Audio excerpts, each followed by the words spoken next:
చంద్రబాబు గారు వచ్చాక ఒక మంచి మార్పు. 2004కు ముందున్న చంద్రబాబు గారు మళ్ళీ ప్రత్యక్షమయ్యారు. 99 టైప్లో నేను ఉంటానని చెప్పారు. మొన్న ఓ డౌట్ వచ్చింది, ఏదైతే ఉద్యోగులు సాయంత్రం అయిన తర్వాత వాళ్ళకి ఏ పని పెట్టద్దు, వాళ్ళని ఇబ్బంది పెట్టద్దు అని చెప్పారు.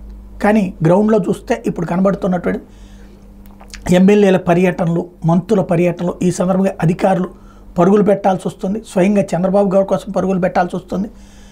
ఉద్యోగులు పరుగులు పెట్టడమే నడుస్తుంది. ఓ రకంగా చెప్పాలంటే గత 5 ఏళ్లలో ఉద్యోగుల రాజ్యమే నడిచింది.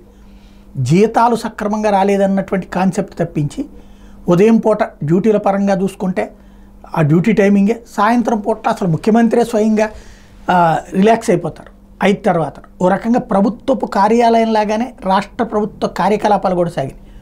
కానీ తెల్లవారుజామునే ఉద్యోగులందరూ పరుగులు పెట్టి డబ్బులు ఇవ్వాల్సినటువంటి పరిస్థితి ఏదైతే మొన్న చేసినటువంటిది ఉందో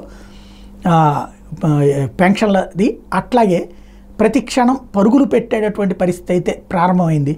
ఉద్యోగుల్ని ఎక్కడికక్కడ నిలదీస్తున్నారు ఎమ్మెల్యేలు. దాంట్లో అదెందుకు పరిష్కరించలేరు, ఇదెందుకు పరిష్కరించలేరు అని అడుగుతున్నారు.